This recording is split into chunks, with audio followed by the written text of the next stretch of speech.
Magandang umaga po, Sir Colonel Ribas. Sir, ano po ang masasabi po nyo ngayon sa nangyayari po dito sa Kingdom of Jesus Christ? Good morning. Ang masabi ko, wala pa ring pagbabago dahil member man ako dito. Since DD nila, August 24 hanggang ngayon, August 28 na. So walang pagbabago dahil nandito pa rin yung mga kapulisan. So wala pa rin tayong liberty.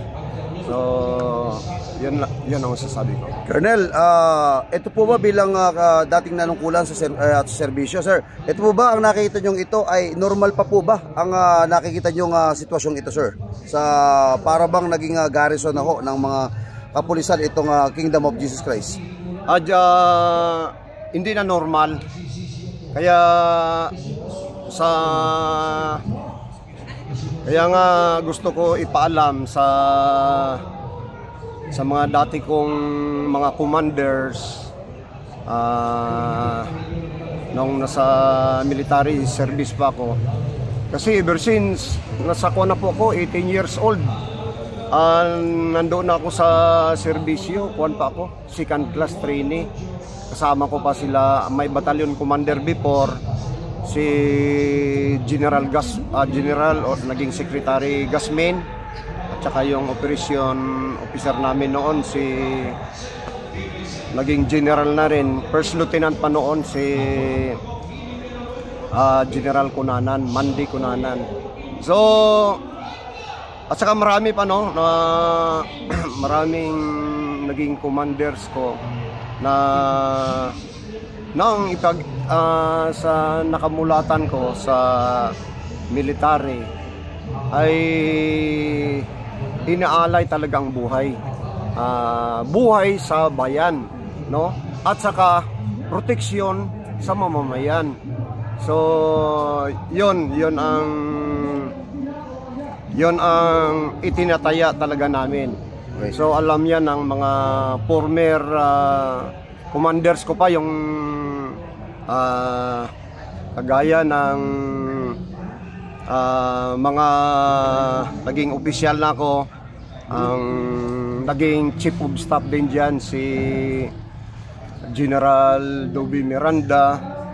Kilala niyo na ako, kuwan talaga sa 25th IB na sinasabi ko.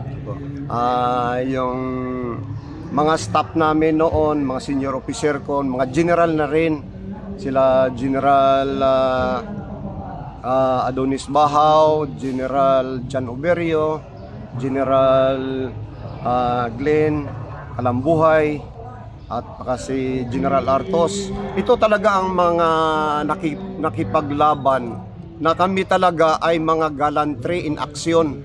Sa side ko lang, ako lang nga siguro pinakamababa na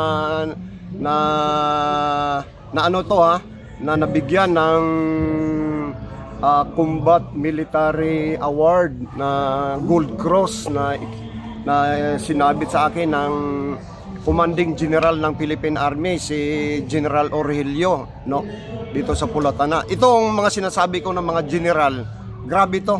Grabe yung bilor na lang, yung pinakamataas na mga Distinguished Conduct Star Medal yan.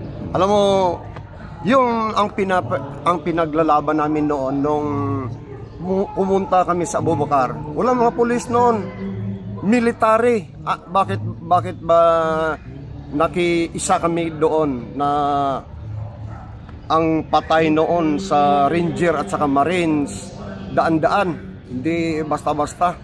Pero grabe ang yung sinasabi, loyalty, integrity at courage, na pati buhay na hindi mabayaran ng pera, kahit 1 bilyon pa, walang halaga yan, para ma-secure lang yung Narciso Ramos Highway noon at maklear yung kampo ng Abubakar. Kasi ang mga tao doon, mga lawless elements na.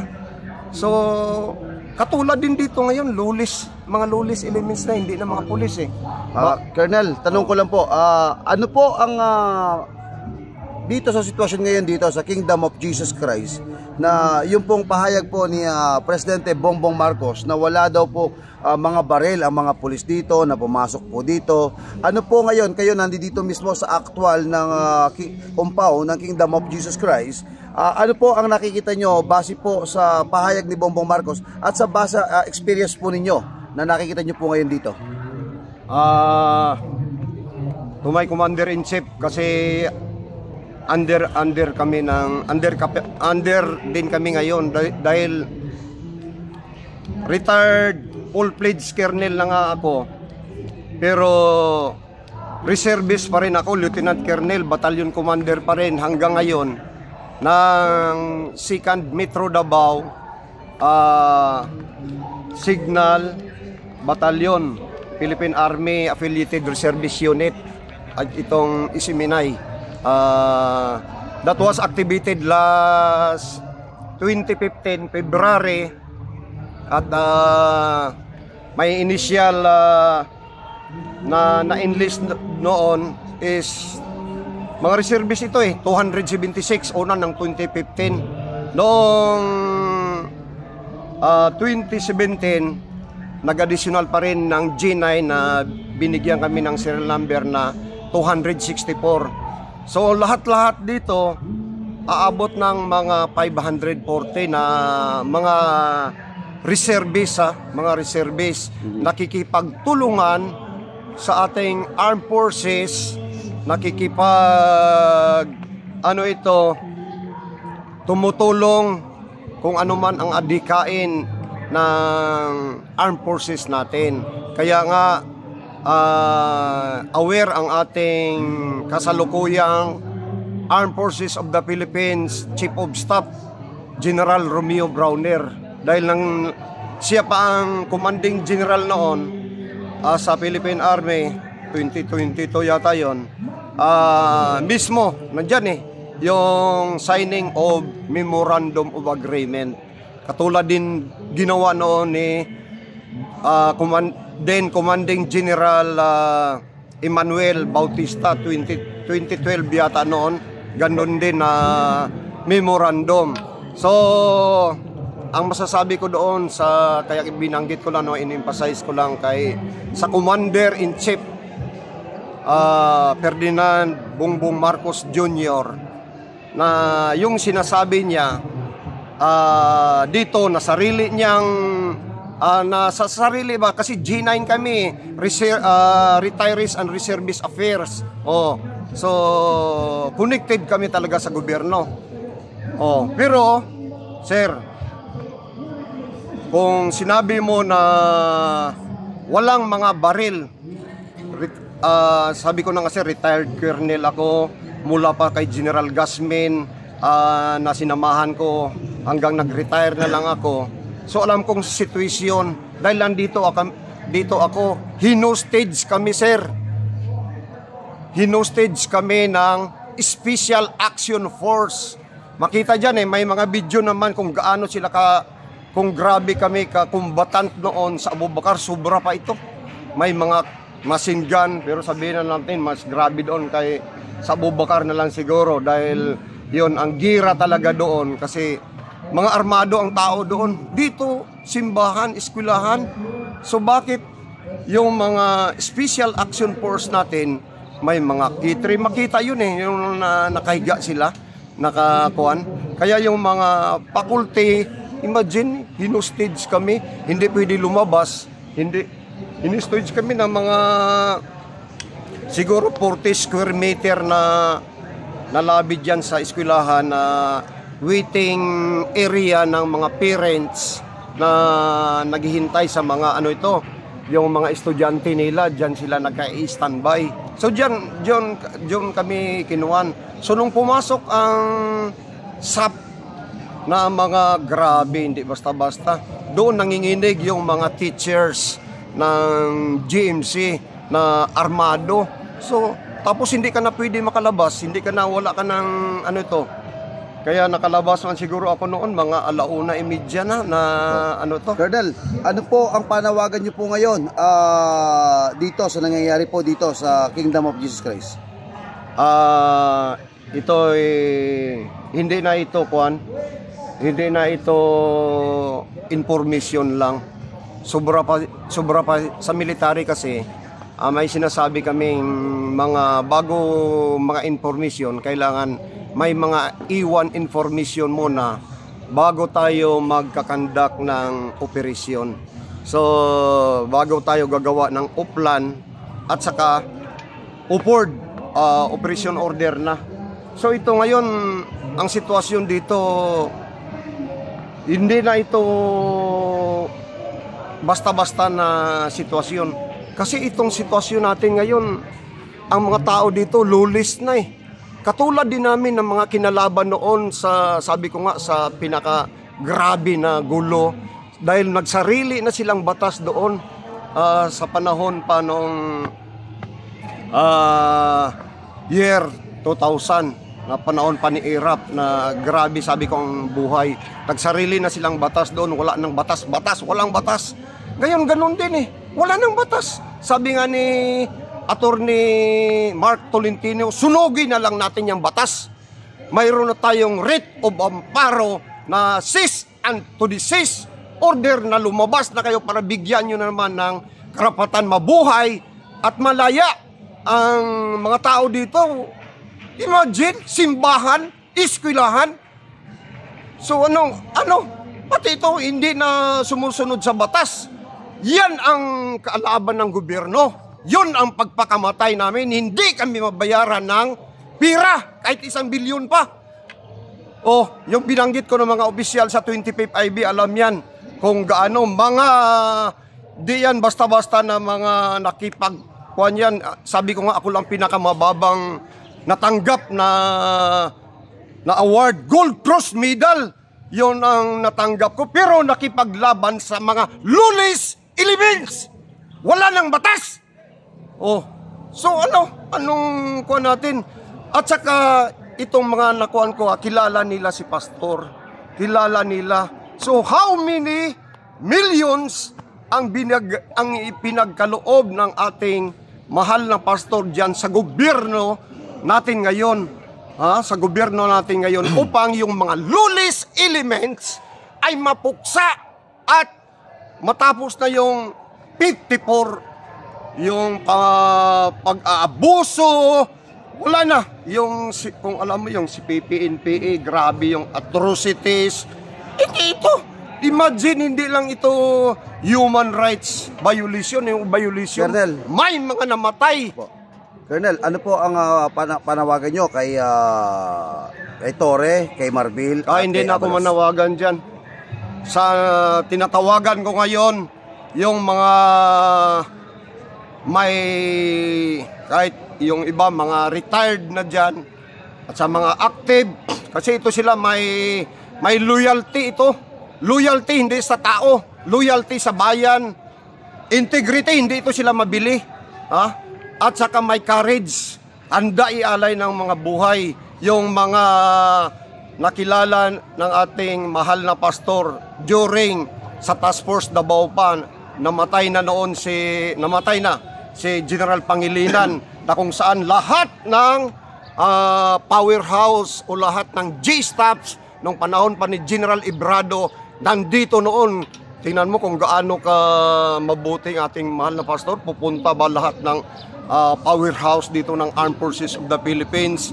Yan sila, yun ang dinadaanan ko, puro general yan na mga time ni Presidente Digong, nagiging sekretary sila, kabagian sila dahil may mga pagmamahal sa bayan. Madali lang utusan. Si Secretary Ed Del Rosario, yon ang kuan ko, sila General Cruz. Puro yan mga 3-star general, General Luga. Yon ang mga kuan ko, General Guerrero, General Benji Madrigal.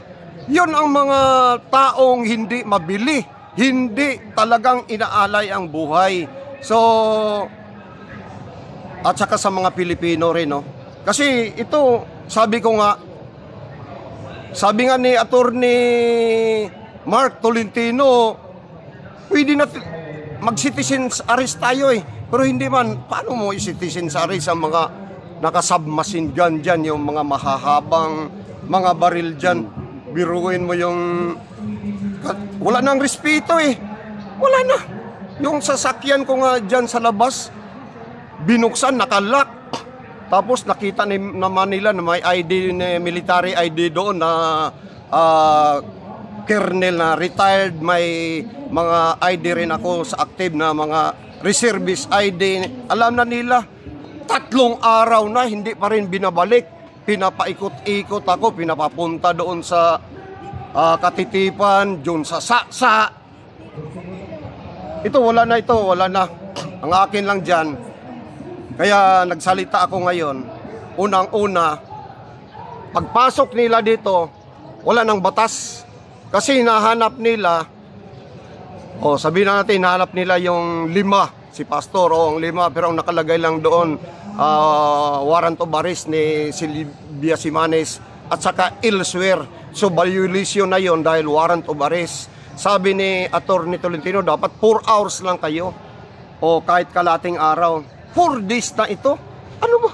Sus. Tapos kahit ikuan man dyan, play dyan ng mga abuses na ginawa nila, kung paano nila yung mga reservist pa kasama ng gobyerno, mga master sergeant, kung paano nila dinurog yung, paano sila mag-arrest, isang tao lang, 4, 6 ang wala namang gumagalaw. Gikuan pa sa sa simento yung muka ng si Master Sergeant Ed Corda. So yun ang kuan ko lang, ang kuan ko na hindi na ito, wala na sa buti pa nga ang Bombo Radio nakakaintindi, kumukampi sa atin na kasi nabasa na nila kahapon yung court order, cease and to desist. Umalis na kayo para mabigyan nyo naman ng kalayaan dito, makasamba naman ang mga tao, maka-eskwela naman yung Pilipino tayo, naku, Okay. Maraming salamat, Colonel, at baka may huli kayong mensahe sa mga taga Kingdom of Jesus Christ at Sambayan na Pilipino. Sa akin lang, sana sa Armed Forces of the Philippines, lalo na kay General Romeo Browner, sir. Sir, yung mga kasamahan mo dati, nandoon man si General Adonis Bahaw noon, sir, nung pagpirma mo ng Memorandum of Agreement. Yung mga mista mo pa, sir, sila General John Oberio, sila General Glenn Kalambuhay, at saka kilala mo rin yan, sir, si General Artos. Matagal kami magkasama, sir, sa batalyon commander namin, sir, si General Doby Miranda. Yun lang panawagan ko, sir, dahil kami, sir, alam mo man yan, sir, under kami ng G9, sir. Active pa rin, sir, na mga reservist sa Isiminay Paaro. So nakita nyo naman, sir, at saka kanina nagtaas ako ng boses, sir, dahil hindi na makatarungan, sir, pati wala na, sir, wala nang kuwan dito, wala nang, sabi ko nga, sir, lawless na kasi mula pagpasok nila, sir, at makita mo man yan sa video lahat, sir, at saka kahapon na nag-issue ng korte, sir, hindi na ino-honor yung kuha natin, sir, yung court order. So lawless elements na ang mga tao dito, sir. Sana, sir, sa aking side at sa mga Pilipino, hindi na ako makikiusap, konsensya na lang ang gamitin natin, sir. Kasi yung konsensya, sir, naranasan ko na yun, nang nakagawa ako minsan din ng violation sa doon na-assign pa kami sa panahon pa ni trainee pa ako, sir, panahon pa ni General Gasmin ng 45th IB, kasi trainee pa lang nga. Hindi pa bago pa sa ano ito. Kaya nung may violation din ako na nagawa, wala pa man human rights noon, sir. Ang konsensya, sir, hindi basta-basta. Siguro mga, aywan ko lang, mga umabot ba ng isang buwan na yung ordeal ko na binababag ako ng aking konsensya. Kasi hindi ko pinalabas ang katotohanan. So muntik na akong mabaliw noon. So yun lang ang kuwan ko, sir, na sana alam naman natin ang katotohanan. Bakit pa tayo, ano pa mang ang existence natin dito sa mundo o sa Pilipinas, lalo na sa atin, men in uniform, lalo na sa Armed Forces of the Philippines, kung hindi tayo, diyan tayo nabubuhay sa katotohanan. So ito ngayon, sabi ko nga, lawless na itong mga tao dito sa loob. Sa bagay, alam ko na hindi man lahat ang kuwan dito, nagkukuhan lang man sa mga superior nila. Kaya sa mga Pilipino din, ganun din. So, sana makonsensya din kayo sa, hindi lang sa kalagayan, kasi hindi lang naman member, hindi lang naman dito sa Davao, buong Pilipinas ito. So sa buong Pilipino, sa lahat ng mamamayang Pilipino, yun lang ang pinalabas ko lang yung sa damdamin ko. Maraming salamat po, Colonel Ribas. Ribas. Kaboy po kayo.